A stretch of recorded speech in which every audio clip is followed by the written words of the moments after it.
querido Salvador Jesus.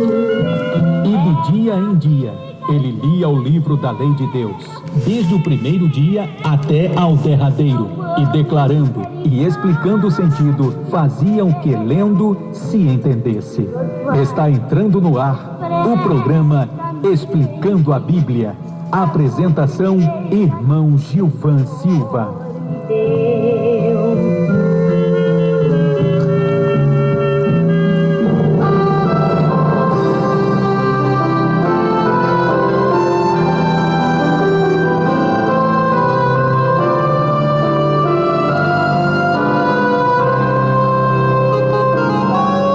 13h04 em Natal. Boa tarde, meu querido irmão. Boa tarde, minha querida irmã. Que alegria estarmos novamente juntos nesse horário abençoado por Deus. 13 às 14 horas, de segunda a quinta-feira, é o nosso encontro.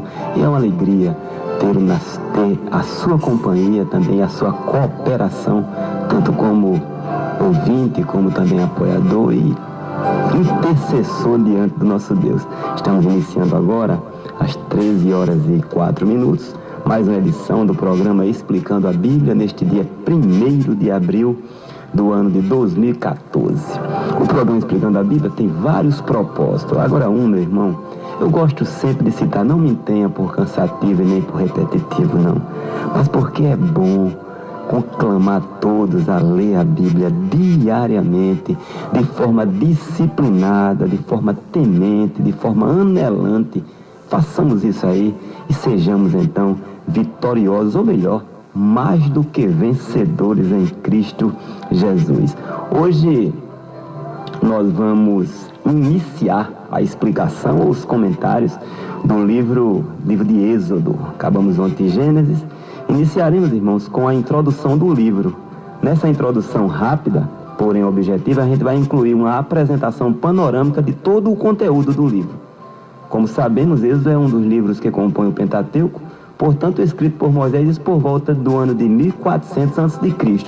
Uma coisa importante, a datação dos livros bíblicos é bastante complexa, portanto não nos espantemos quando encontrarmos divergência de data entre as fontes. É um esforço imenso que os estudiosos fazem para se aproximarem dos anos dos escritos. E as diferenças de datas não maculam o principal, que é a inspiração divina. Isso aí a gente vê que há um esforço deles sobrenatural, a arqueologia, os estudos, a história, enfim, mas volta e meia a gente vê alguma disparidade entre as datas. Hoje a gente vai fazer essa apresentação. A partir de amanhã a gente começa a explicação a partir do capítulo 1. Esse livro, irmãos, o livro de Êxodo, é a continuação do relato de Gênesis. É bom lembrar que essa apresentação, ela já traz assim uma ideia do livro de Êxodo, não de forma pormenorizada como a gente costuma fazer a explicação, mas ela já dá a ideia do todo, né? Esse nome Êxodo, o nome Êxodo quer dizer saída ou partida. Isso é em alusão à retirada do povo, à saída do povo de Israel do Egito. Ele é composto em grande parte, esse livro, por relatos dos episódios milagrosos que Deus fez para libertar das aflições do Egito o povo que leva seu nome, ou a sua nação escolhida, que é Israel. A origem da palavra Êxodo é grega, é uma origem grega, que posteriormente foi latinizada para Exodus. Mas no hebraico o livro é chamado de Ué-é-Lechamó, que significa, ora, estes são os nomes, ou simplesmente Chamó ou Shemon, né? Que significa nomes. Agora, esse título hebraico, ele vem do costume, entre os orientais, de extrair das primeiras palavras registradas nos livros o seu nome, ou o título do livro. Como o Êxodo, estou falando Êxodo no sentido grego, né? Ele inicia dentro da sua escrita mesmo, com a introdução, ora, estes são os nomes, antes de começar a falar o nome dos 12 patriarcas, e não dos 70, mas apenas registrando que foram 70 almas que entraram ali. A gente vê que na sua forma simplificada foi dado o título de Shemon, em hebraico, que destaca uma das palavras da frase, ora, estes são os nomes. Como Shemon significa nomes, então esse é o título hebraico. Porém, a gente aqui, ocidentalmente, influenciado pela língua latina, a gente conhece como Êxodo, né, que é de origem grega. E assim Êxodo inicia realistando, melhor dizendo, os nomes dos filhos de Jacó que já estão registrados no livro de Gênesis, até porque esse livro é a continuação do Gênesis.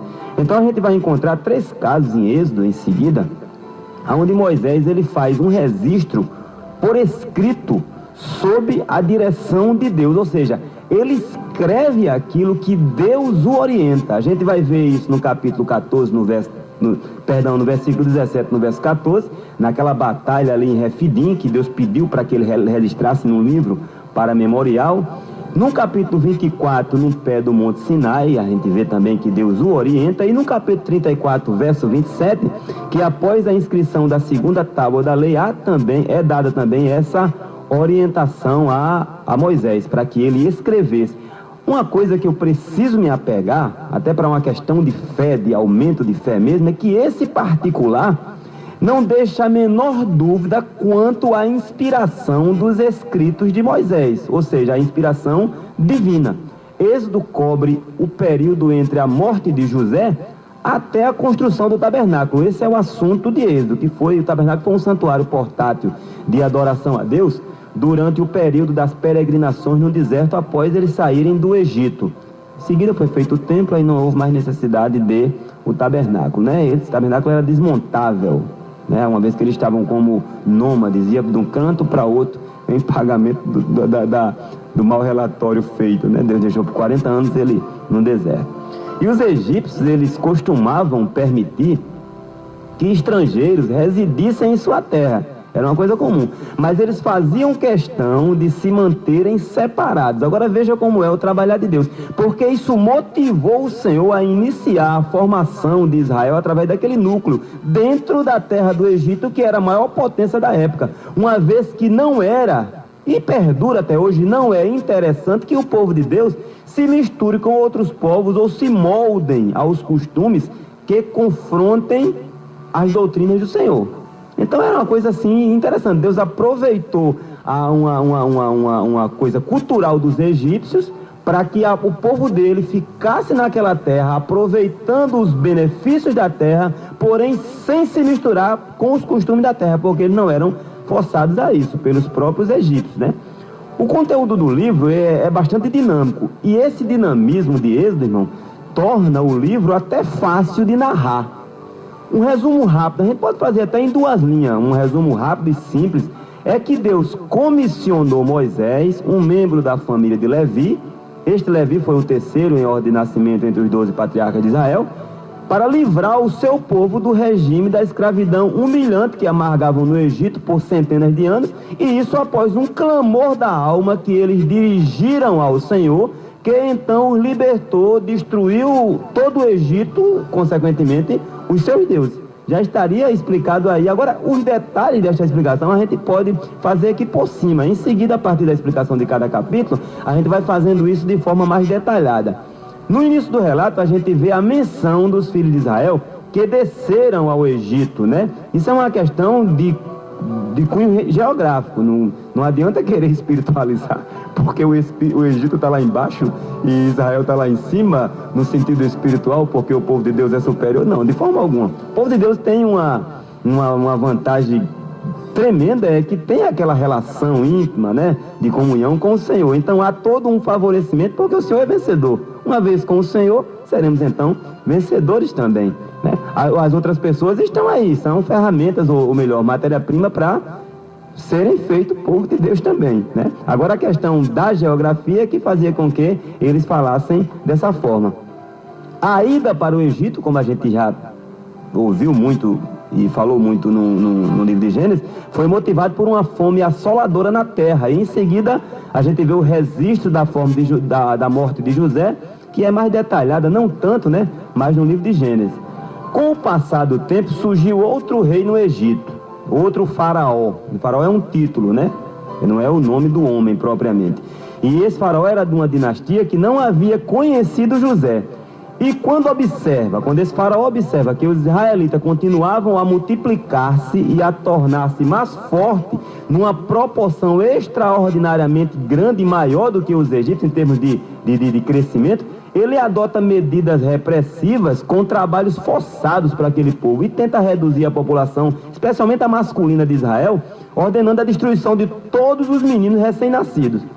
Agora, o argumento do faraó é medo de Israel se tornar mais poderoso que o Egito e numa batalha ou numa revolução, eles virem a subjugar a nação. Olha, meu irmão, agora tem um outro lado da história, que dinastia é uma série de governantes de uma mesma família. Em algumas ocasiões, uma família derrotava outra família para assumir o comando. A gente viu isso até na história do Reino do Norte, do Reino de Israel, quando houve a divisão, Reino Norte e Reino Sul. Quando acontecia isso, o sucessor, ele apagava toda a memória da dinastia anterior. É possível que esse tenha sido o real motivo da opressão aos israelitas, uma vez que José e seus irmãos eram de grande estima e prestígio para os faraós egípcios que antecederam o faraó opressor. Agora, a gente não deve perder o foco de que Deus havia revelado tudo a Abraão. Não quer dizer que Deus conduziu assim, mas ele revelou o que aconteceria. Ele sabe das circunstâncias. Tudo para Deus é nu e patente, né? Então, se Deus falou, tem que se cumprir. A palavra de Deus não cai por terra. E a gente vai ver, no desenrolar da explicação, que é nessas circunstâncias completamente desfavoráveis que nasce Moisés. Moisés fica até 3 meses de idade com sua mãe, aí a sua mãe resolve colocá-la em uma arca feita de junco, que era uma planta comum naquela região, betuma a arca, né? O betume era uma massa utilizada para impermeabilizar, para não deixar entrar água, que é muito parecida com piche. E ela coloca aquela pequena arcazinha na margem do rio Nilo, com Moisés dentro, né? Com o filho, que não tinha nome ainda, onde a filha do faraó costumava se banhar, meu irmão. Ele é encontrado pela filha do faraó, como acreditamos que era a intenção da sua mãe. Essa moça se afeiçoa pelo menino e o adota. Agora, o bom é que a própria mãe de Moisés, Joquebede, que significa Jeová é glória, torna-se a sua ama de leite, a sua babá. E assim ele é criado no lar israelita, exatamente a casa dos seus pais biológicos. Esse aqui é Deus, não é não? Ele recebe o nome de Moisés, que significa retirado ou salvo das águas, e mais tarde ele é levado para a corte do faraó e estuda com todo o aparato de um neto do faraó.